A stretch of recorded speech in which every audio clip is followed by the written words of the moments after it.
Welcome to the Women Changing the World podcast, a podcast on a mission to bring you some of the most amazing women I know who are doing incredible things to generally make the world a better place. From corporate sustainability to straight up magic and everything in between, you'll meet the real life humans who are birthing the new. I'm your host, Liz Best, and I'm here to amplify the stories and voices of women who are changing the world.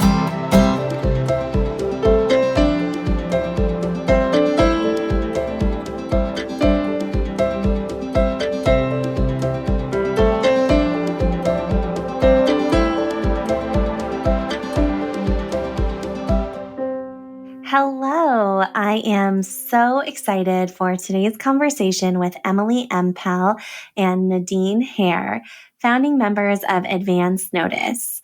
I had the honor of being an early reader of the preview chapter from their new report, Collective Wellbeing, and I am seriously blown away by how cool and inspiring the work they are doing to imagine a better future and better understand our present in the in-between is.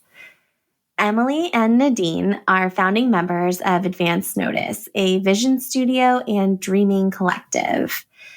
In May, the Advance Notice team completed a 4-year self-funded research project on the future of wellness, collective well-being. This project was an interdisciplinary collaboration in the truest sense of the word and includes contributions by Kelsey Hannon, a visual strategist, Jessie Shen, a foresight researcher, Aisha Bassi, an embodiment guide, Natalie Iglesias Mendoza Camarano, a strategist, Vanessa Hardy, an astrologer and Akashic record reader, and Mira Lax and Esther Rade, both editors. Emily is a spiritual futurist who sees the future as a space alive with wisdom, one that can deeply shift how we live today. Her work is in helping people listen to clues from the future and figure out how to embody new ways of being. In 2016, Emily led The Future According to Women, one of the first explorations of the future sourced entirely from the perspectives of women. Nadine is a design anthropologist. Her practice focuses on helping organizations unpack the taken for granted assumptions of modern life and explore alternative stories, insights, and ways of living. Nadine teaches design research at OCAD University and the University of Toronto with a focus on decolonizing research and co-design. Today, we talked about so many juicy topics, from the porous body and what it means for boundaries and health, to the idea of death as aliveness and what this means for concepts like grief, aging, and dying. We talked about how the Advance Notice Vision Studio is helping founders and organizations articulate their definitions of and ideal futures for wellness, how medical anthropology and foresight, among many other disciplines, inform their work, and what comes up for Emily and Nadine when we think about the evolution of leadership. This conversation was heart-centered brain candy for me, and I can't wait for you to listen. I am seriously so excited about today's conversation, and we're actually going to do things a little bit differently than we've been doing them lately. And what I would love to do is open with an excerpt from Collective Wellbeing, which is the beautiful, amazing, inspiring new report out from Advance Notice. Would you be willing to do the honors to open our conversation? Absolutely. Our current wellness paradigm is creating unwellness. Collectively, we're in a tense relationship with wellness. We can feel the limits of our wellness practices, but can't fully articulate our discomfort with them, nor what we might desire as an alternative. Yes, there's a general consensus that the state of wellness isn't working, and there are some ideas about how we can make it better. However, when it comes to how people view their own well-being, they are caught between two worlds. You feel that too, don't you? The feeling of being caught between. It's critiquing anti-aging while opting into Botox, getting a workout in even as your fitness monitor encourages you to focus on rest and recovery. It's an Instagram feed of body acceptance, influencers, and before and afters. Our report explores this unique cultural moment of feeling caught in between, this pervasive enough and uncomfortable feeling of being within the wellness paradigm we know today while stepping toward one that's emerging. Oh my goodness, that gave me the chills. Well, I would love to start. I'm happy to offer some reflections from my experience reading the preview chapter of this work, but I also recognize that our listeners have not had a chance to hear from both of you and briefly meet you yet. So I'm curious if before I do that, if you'd be willing to just say a quick hello and introduce yourselves. So hi, everyone. I'm Nadine. I'm a medical anthropologist. I work at Advance Notice, and we actually thought we could introduce each other. So I'll jump into Emily. Emily is a futurist. She works in foresight, and we'll be talking a little bit more about what that is, but it's basically a discipline that helps organizations plan for the future with the hopes of helping them become more future differentiated. But I would say Emily is first and foremost a beautiful dreamer. She's helped me see how foresight and thinking about the future thoughtfully from a place of critical reflection, but also from a place of hope, can help us dream collaboratively about more caring futures. And I would introduce Emily as one of the most generous listeners I have ever met. And this might sound separate from the work, but it's actually deeply intertwined. She's able to hold really complex feelings. Collaborating with her has often meant holding each other in deep impasse and breakdown, and holding me in deep impasse and breakdown, even when our experiences felt at odds. And what Emily is capable of doing is holding both experiences as true while also holding each other in deep compassion and looking for a path forward that's more caring for us both. And I think that's what Emily brings to her collaboration, but what is also infused in our visions of the future that are part of this report. And lastly, she's also a sequence professional gamer, a dance party collaborator, and a wonderful walk buddy. Thank you, Nadine. I'm receiving that, and it feels so beautiful. And just to have you kick off this conversation reading Collective Wellbeing, when we were working on this report together, Nadine and I co-wrote everything together, and our processes are really different. So Nadine would take the time and have me reground in my body and often read things out loud. And we would just sit with, are the words right? How is this feeling in our body? So she's so generous. And I think that's what I'd say about Nadine is she's a generous collaborator. Her training is in medical anthropology. For those of you who don't know what an anthropologist does, they study or they help individuals get a deep understanding of humans and culture. So how culture shapes how we show up in the world and sort of the assumptions and myths baked into how we show up. I had sort of worked with anthropologists in the past. And what's so beautiful about working with Nadine is, one, she's the best anthropologist in the world. It's really helped me show up in all of my relationships differently, the way she's able to hold space and really see someone and witness their experience without thinking about it as good or bad, but just really being in the what is, and her ability to connect someone's experience to these larger shifts or ways we experience the world culturally to help make sense of human experience is so profound. I remember being in interviews. We interviewed a lot of wellness practitioners for this work, and we interviewed a lot of people who relate to wellness differently, and just hearing how she held space, knowing all the things we had planned in the background and how she's able to keep those in her mind and then still hold space for people is really beautiful. And the other thing that I've really taken away from our collaboration is Nadine would say that relationality is the most important thing to her in work. I'm different. I really care about outcomes, and she's really helped me be in relationship and see what it means to invest in relationship and collaboration and process versus outcome, and how that really creates something different. I feel really, really honored to have done this work together. Oh my goodness. I am just absolutely like loving and basking in the warmth and generosity. I love that you introduced each other in this way. It's such a beautiful glimpse into your collaboration and your partnership. And it's like not surprising to me at all, but it's also so inspiring. And actually, that feels like the perfect jumping off point. I know I mentioned I wanted to share some of my reflections. I had the privilege of being an early reader of the preview chapter of Collective Wellbeing. And I have to say, it was like one of the most insightful, inspiring, thought provoking things I think I've gotten to read in the past year.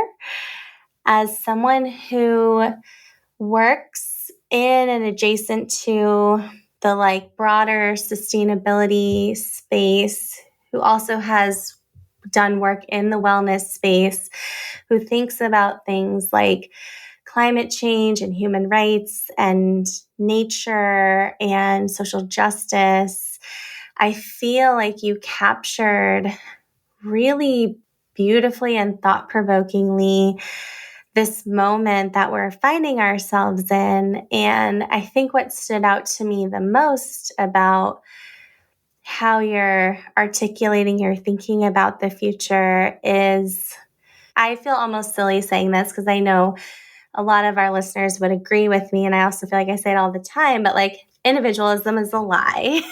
And I also don't think before reading your work, I had really thought about the ways in which how I have historically thought about wellness, how I think a lot of us have historically spoken about wellness, is very individual focused.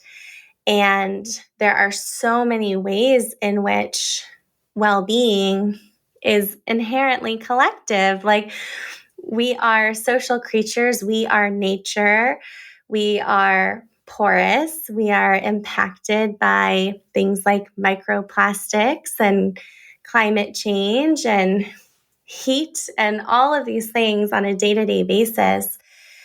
And I think that you offer such an expansive opening for how we can think about wellness and well-being at just a totally different level than I think so many of us have thought about it, and one that like invites such different approaches and solutions than I know we've like maybe historically taken. So anyway, that was a lot of me talking. But It's really beautiful to receive.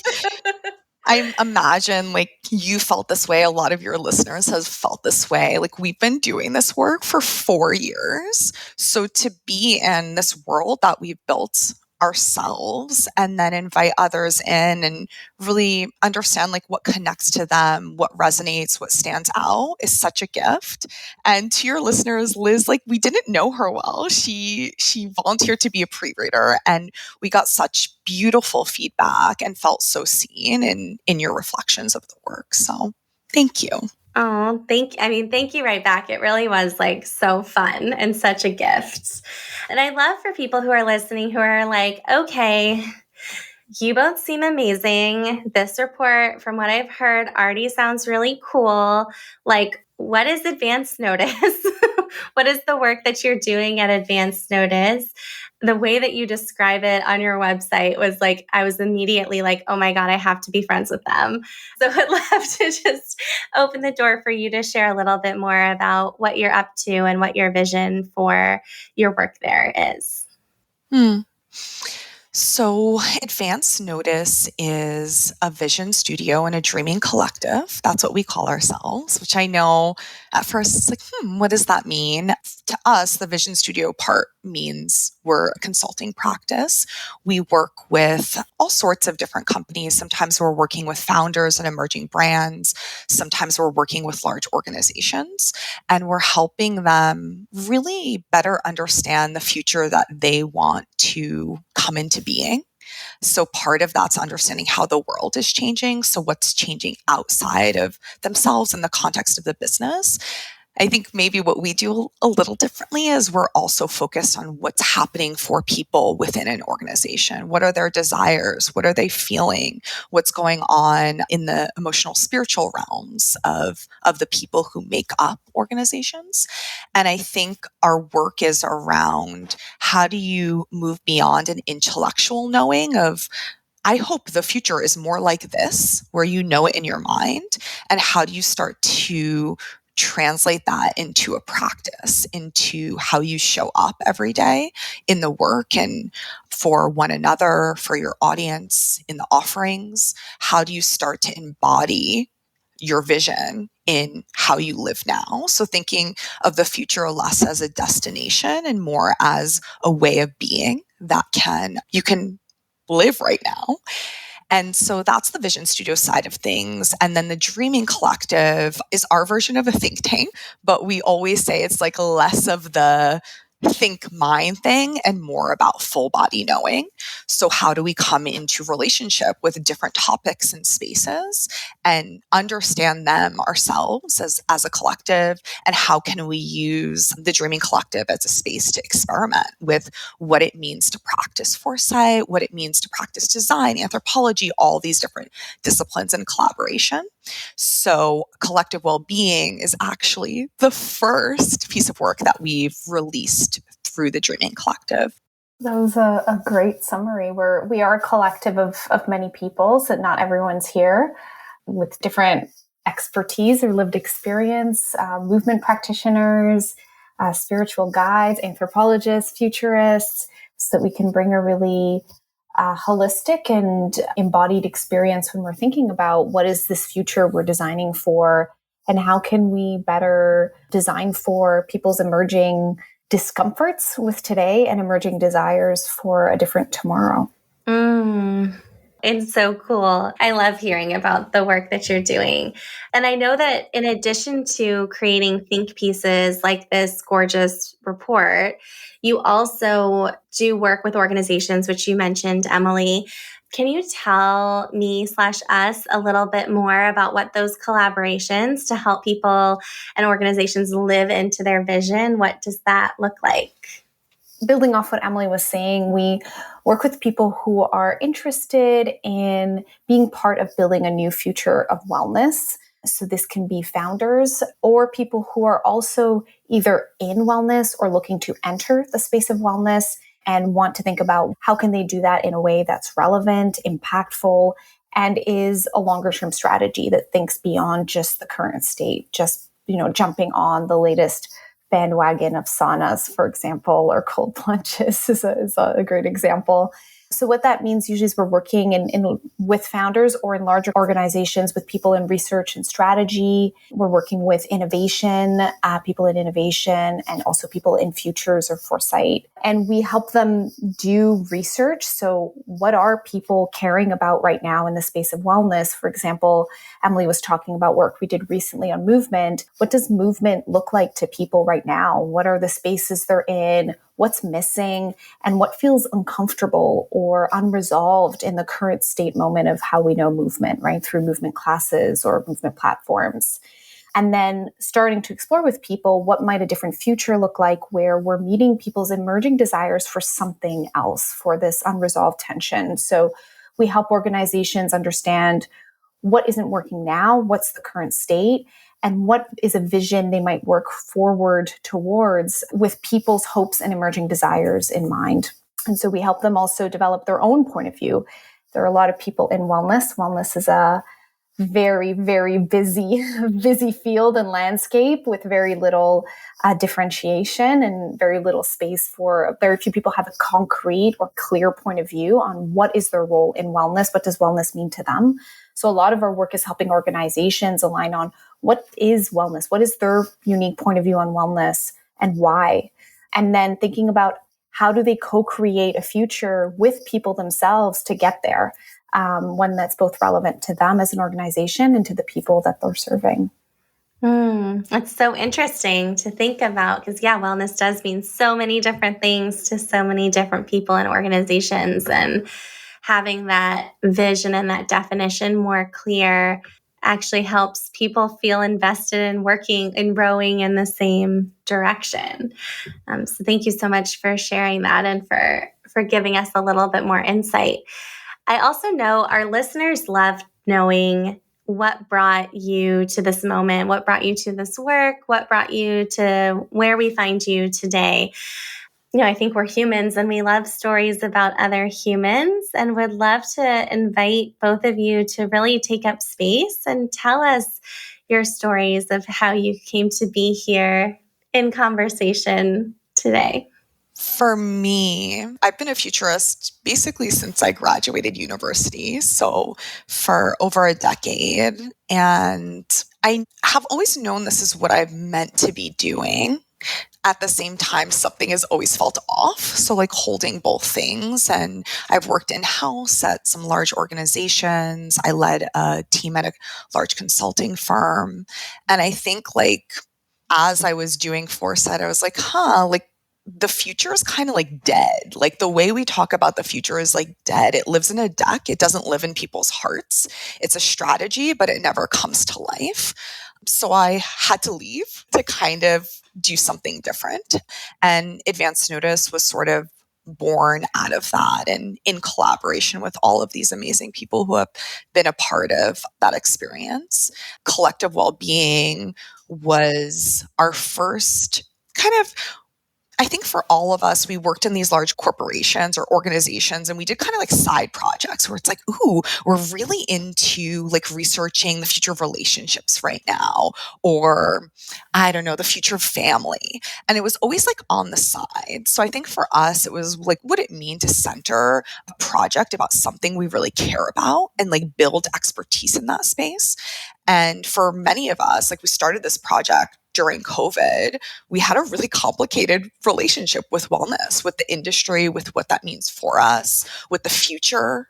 So the project, I think, started as much for us in terms of how do we use Foresight? How do we use what we're doing professionally? And what would it mean to allow that to impact us personally and in collaboration? So that's part of my journey. I always loved hearing Emily's journey multiple times, even if I've heard it many times. As Emily mentioned and we spoke about earlier, I'm a medical anthropologist. So that means my focus is on understanding people's experiences, but specifically in health. So that's always been my fascination. Like, how do we relate to our bodies? What does health mean? How does that shift based on people's context, culture, place? How do large structures shape how we see ourselves and our bodies? And I think just always being interested in the embodied experience and feeling that groundedness in health. And so a lot of my work several years ago was doing interviews with people who live with chronic health conditions, usually pretty severe, but not always, as well as with doctors and nurses and sort of everyone around them.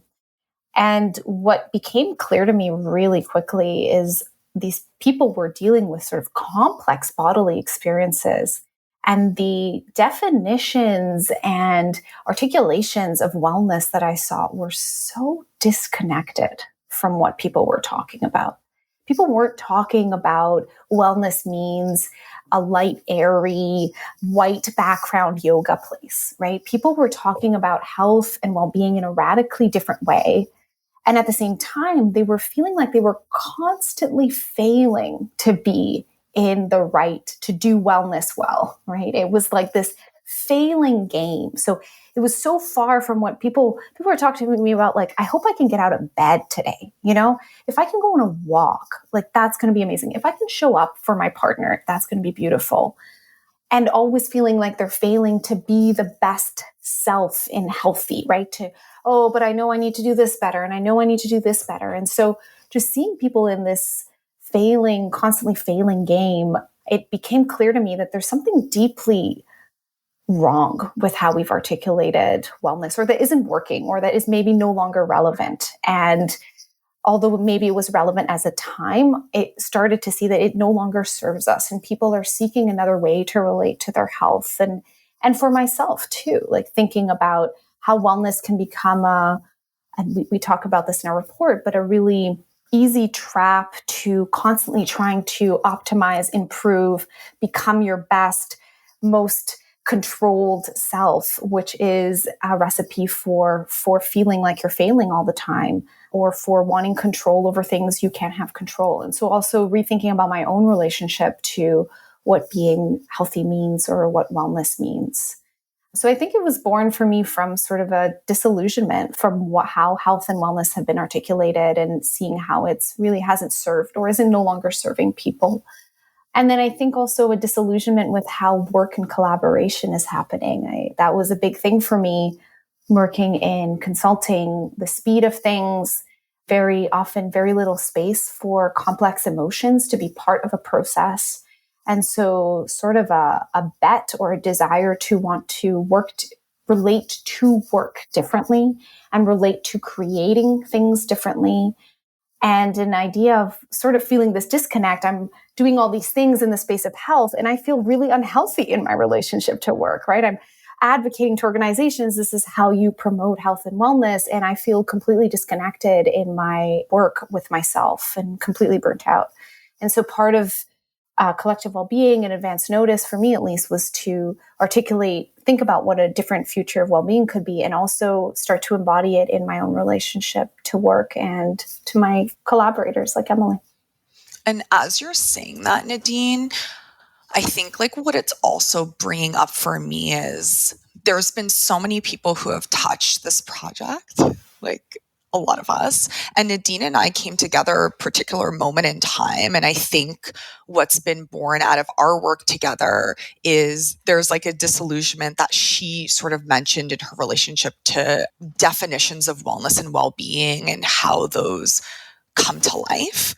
And then I think what's happened in Foresight for a long time, and how the profession imagines the future, and then how like just normal people are thinking about the future, is it's a lot about like the gadgets and the tech and the shiny bits of things. So you're like, oh my gosh, the future of health and wellness, that's going to be like more predictive tools and wearables, and we're going to be living forever.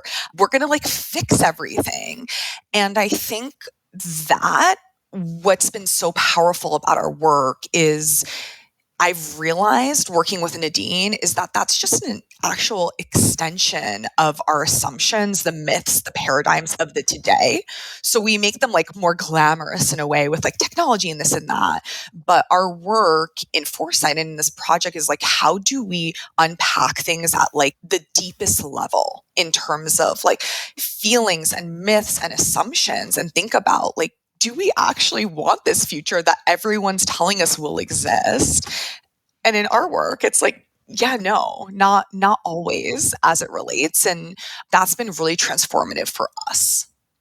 It's so cool to hear, and I'm excited to dive in deeper with both of you.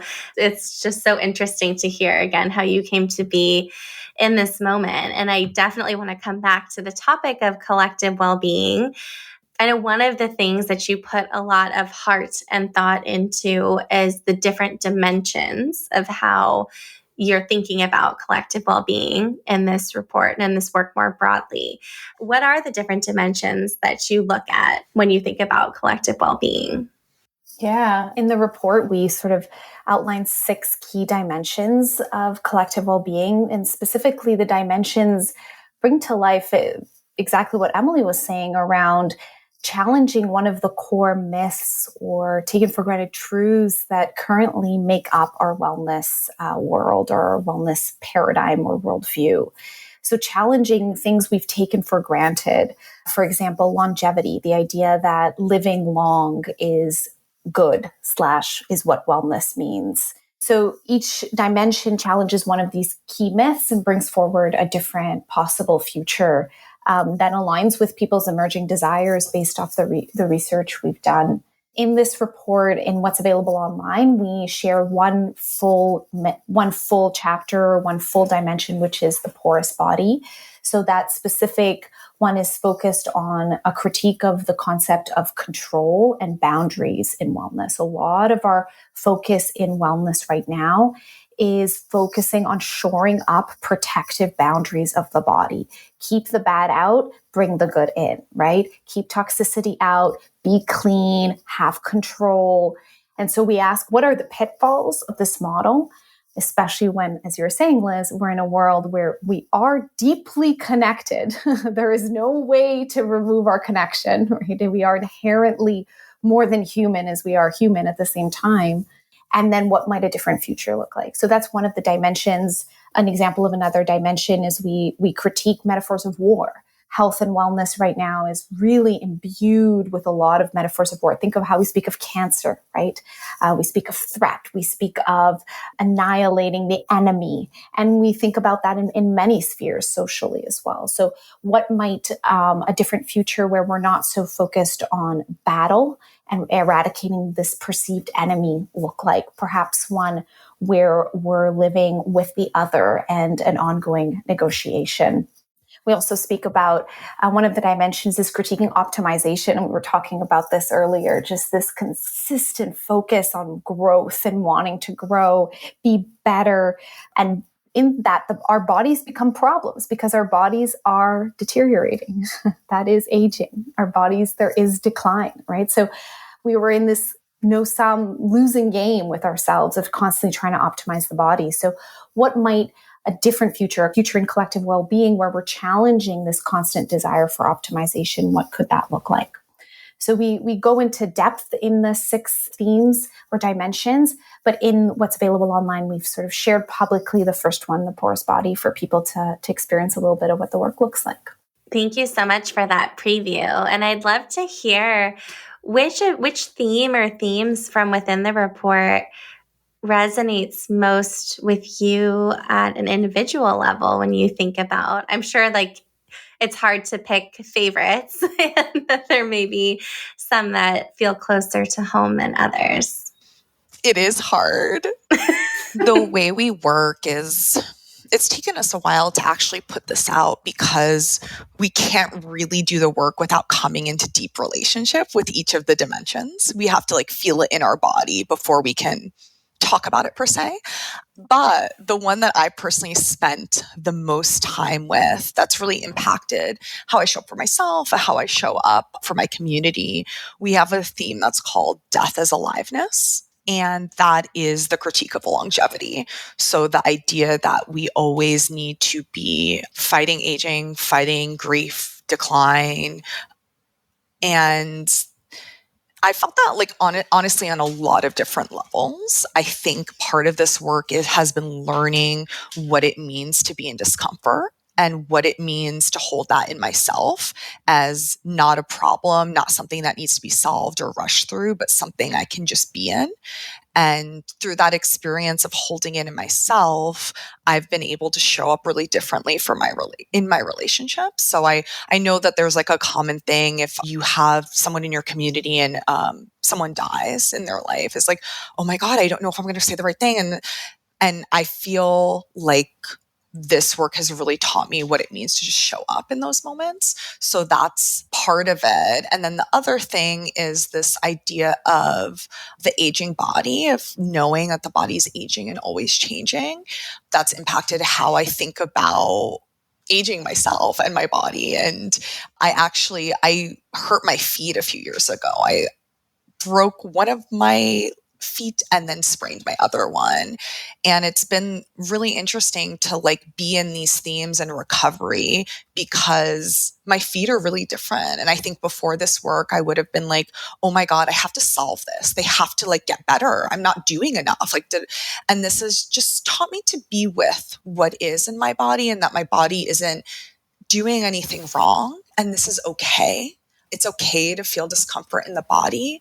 That's what it's opened up for me. We did a death cafe together. We did a death retreat. So really just being in this theme together has opened up so much space for us. That's such a great theme. I live with chronic pain and thinking about what happens when I see aging as fully through the lens of an able-bodied, like what am I setting myself up to imagine good aging as can only happen if you're able-bodied. That theme has helped me a lot to challenge that. Personally, also the porous body, which is the first theme we've sort of released, has really helped me relate to my body or think about how I think about my body differently. I live with quite a bit of health anxiety. I sense a lot of people do. And the porous body is really all about thinking about how we position the outside world as possible threats. And therefore, how in that mindset we have to, or sort of make stronger the boundaries of our body. And we always have to feel we have to clean our bodies. So we do cleanses, we do detoxes, and we try to avoid toxins. But as we did the research, it became so clear that this sort of like never-ending loop of supposed toxicity is people are really struggling with this, right? So some of the supplements we take have mercury and cadmium because they're grown in contaminated land, and we're taking them to make our bodies better and more resilient to the toxicity outside, right? Or what we're washing our face with actually creates more environmental degradation, meaning we have to wash our faces even more. So these sort of reinforcing loops that leave people, because we see ourselves as separate from the outside and having to protect ourselves from the outside, leave us as sort of with very few recourse, or just for me, a lot of anxiety. It feels like a never-ending game of like, do I open the window with contaminated air, or do I turn on my gas stove? Like, what's the least worst? These impossible questions. So it's helped me sort of rethink about, or sort of be more conscious about how I think about threat and what health is, and start to think about what would happen if I saw my body as contaminated. What if I sort of already started from that place? There's a beautiful writer, Sophie Strand. Her work is cited, and recommend anyone looking her up.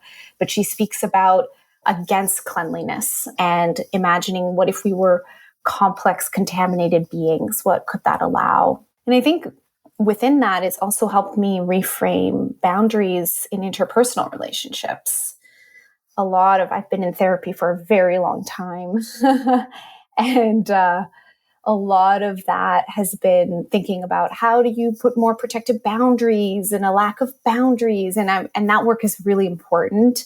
And I know it's very important to a lot of people. This is a really sensitive topic for a lot of people.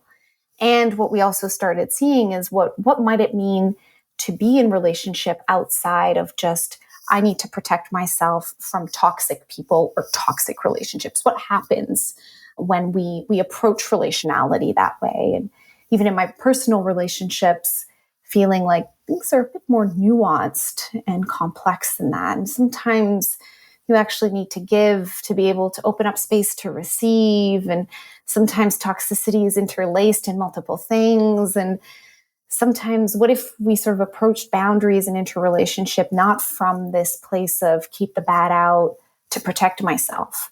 What might happen there? So that's really helped me rethink how I approach people and myself, and what sort of staying healthy in my interpersonal world looks like as well. Wow, it's so beautiful and interesting to hear the ways that this work is not only maybe sparking new ideas and concepts for both of you, but also so directly impacting how you're showing up in your daily lives. It's just really cool and interesting to think about what it actually means to, on a day-to-day basis, be in relationship with the porous body or death as aliveness. I don't know if it's the moment that we find ourselves in, but I've been having a lot of interesting conversations with people lately around topics like grief and death, and especially as so many of the systems that we're in arguably are like, I hope, coming to a moment of being dismantled and reimagined in different ways. Our relationship with endings and our relationship with the many different ways that things can die and decompose, and how we grieve that. And I think, Nadine, you also raise really, really interesting thoughts and ideas around how to engage with these topics and others and other people, and how we might reimagine boundaries in a way that's less definitive and more curious and flexible.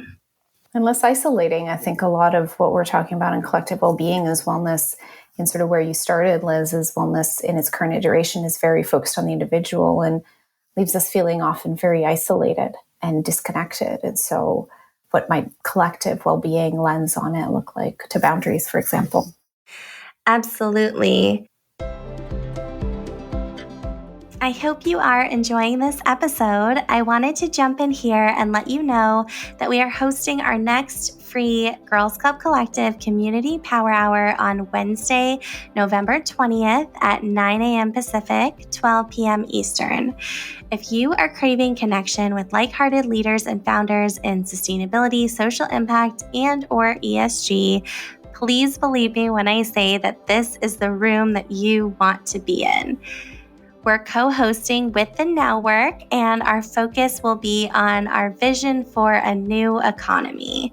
You'll be connected with other fantastic change agents. Don't worry, we'll provide some thought prompts and conversation starters, and you'll have a chance to engage with the members of our broader community. We love growing our constellation of change agents and impact leaders so much, and we cannot wait to connect you to the women changing the world in our world. Sign up on our website at girlsclubcollective.co/community-power-hour or via the link in our show notes. If we haven't already met, I look forward to seeing you or meeting you on Wednesday, November 20th. Now back to the episode.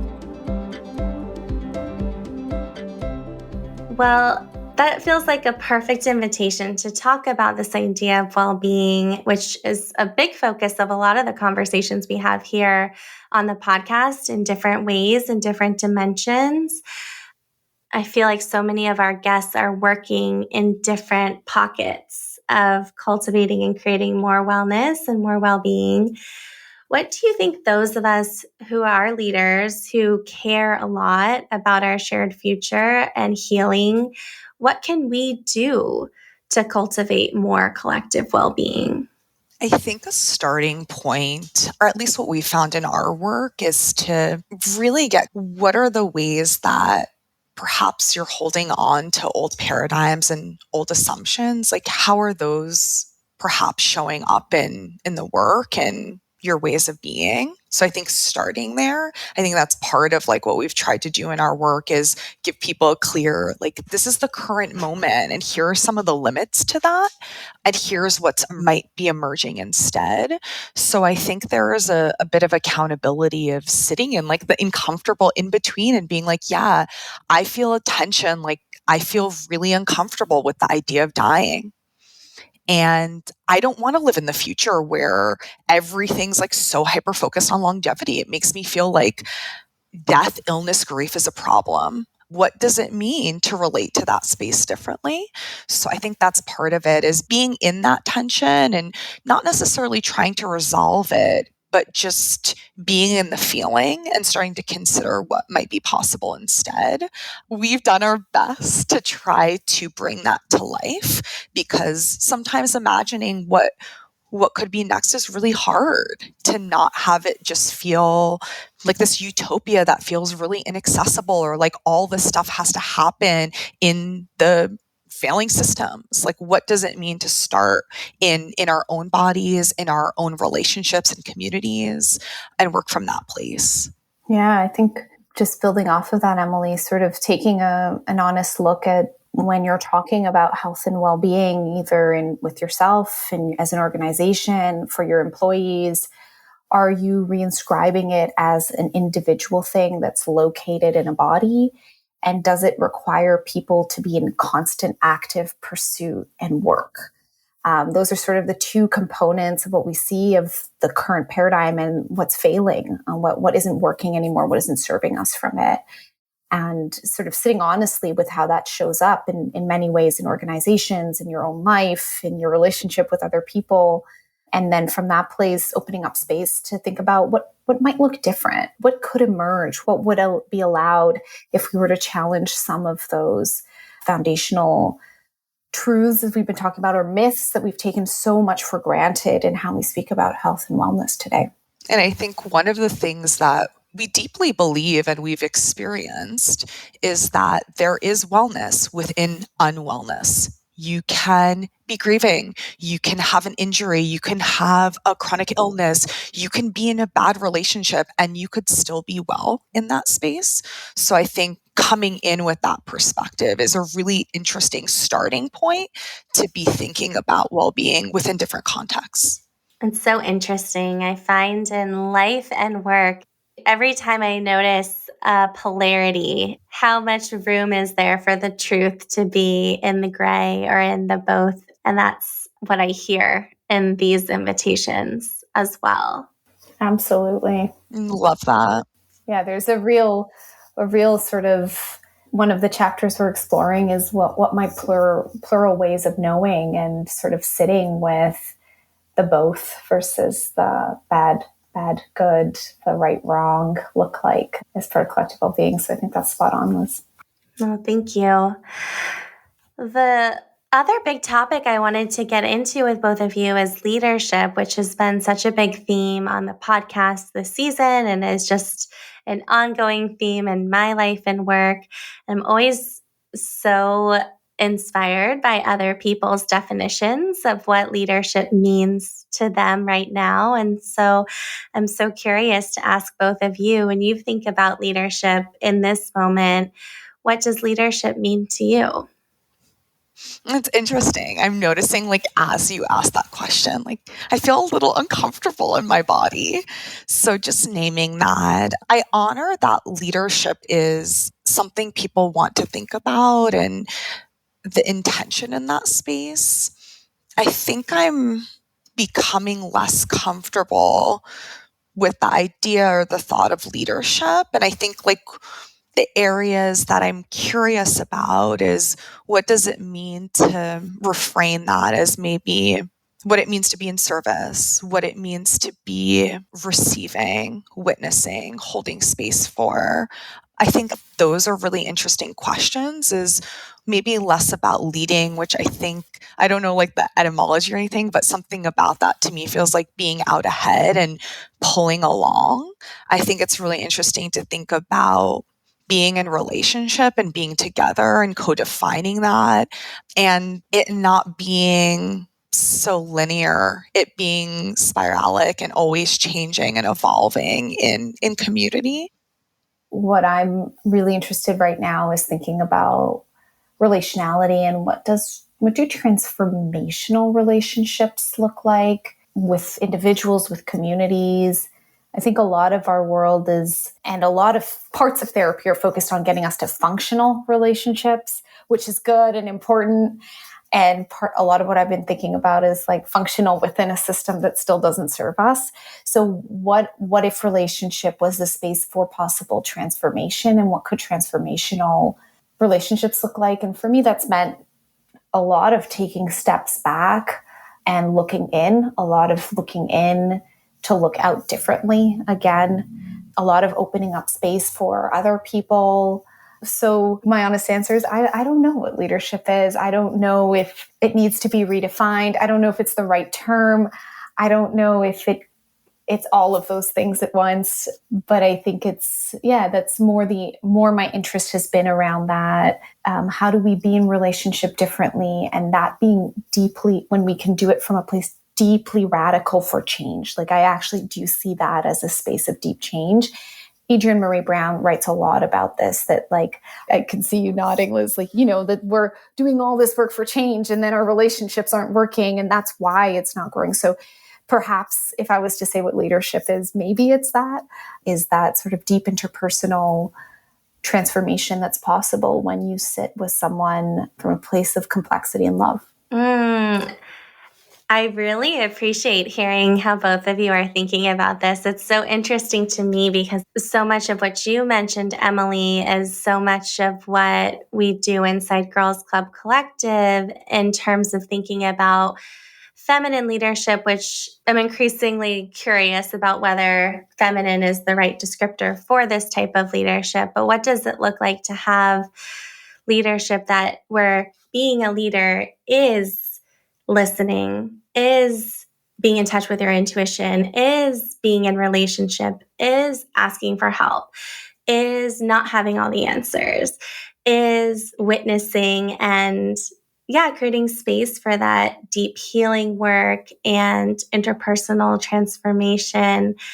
And I think for so many of us, there's so much baggage attached with the word leader that goes with what so many of us have seen modeled or held up in our lifetimes is like, this is what this is.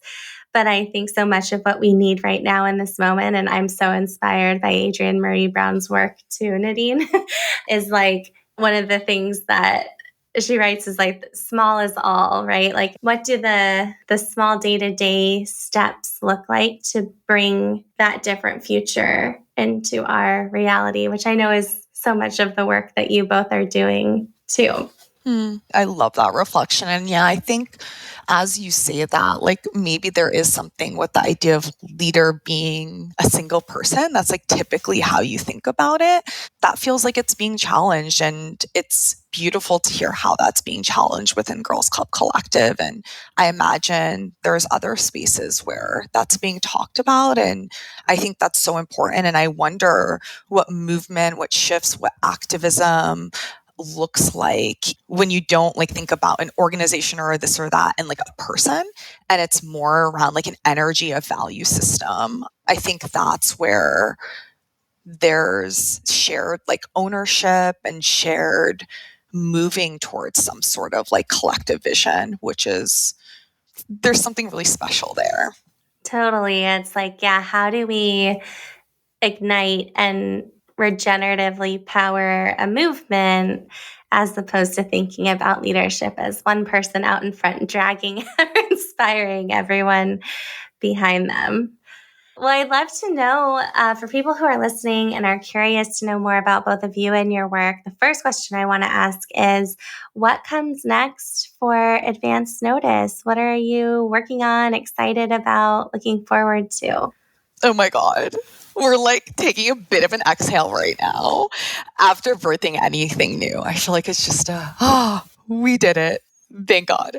I think in terms of what our hope has always been for collective well-being and for the Dreaming Collective is we're hoping to release, we keep calling them guides for living. It's sort of emergent what that means, but really thinking about how we can take some of this information and make it even more accessible for people's everyday life, how to sort of embody it. That's part what we're focused on right now.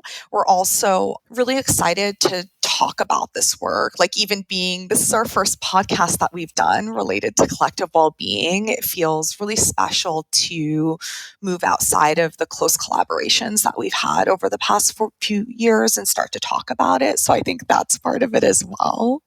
We have some offerings we've been working on that have come out of some of the collaborations with our clients. So really thinking about how we we've been getting a lot of questions around like what it means to be between like two states. So what does it mean to like know and really be committed to a vision of the future, and your audience or customer or employees, collaborators aren't quite ready for that yet. So we've been doing a lot of work in like the space of the in-between, which has felt exciting.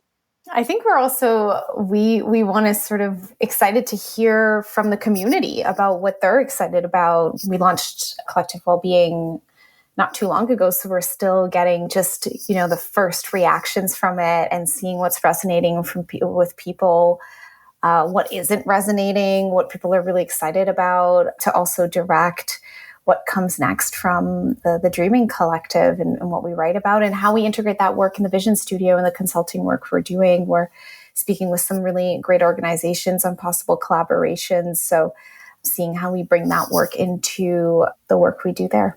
I'm like obsessed with that. If anyone's like listening to this podcast and they're like, I would want them to do something like this, like, honestly, send us a note. We would love to hear from you. We would love that.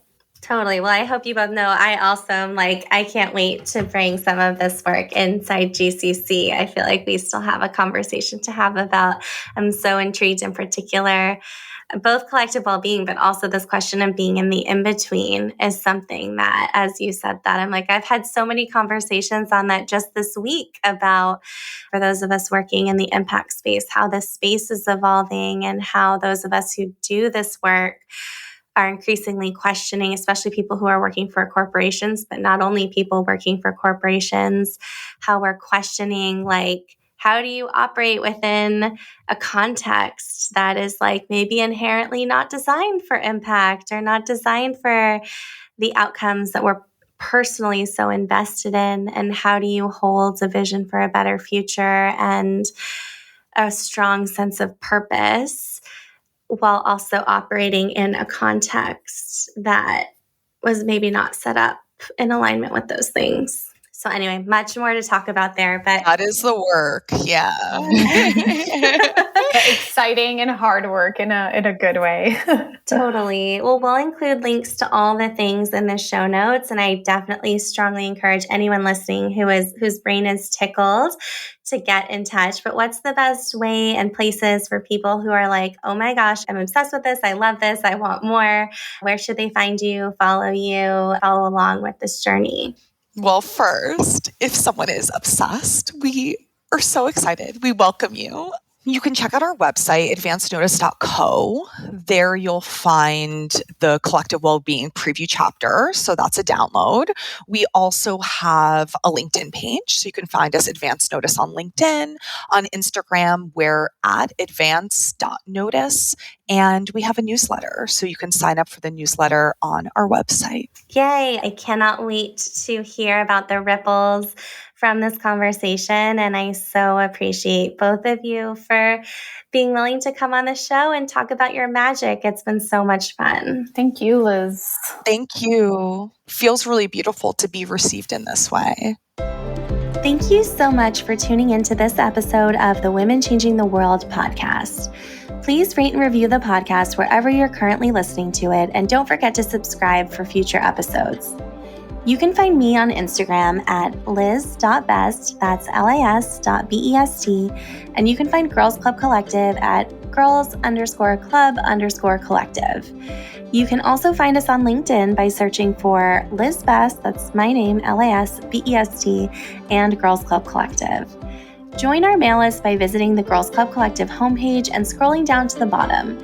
You'll be in the loop on upcoming events, retreats, and opportunities to make magic with us, and you'll also receive a monthly love note from my heart to your inbox. I am so excited to keep in touch.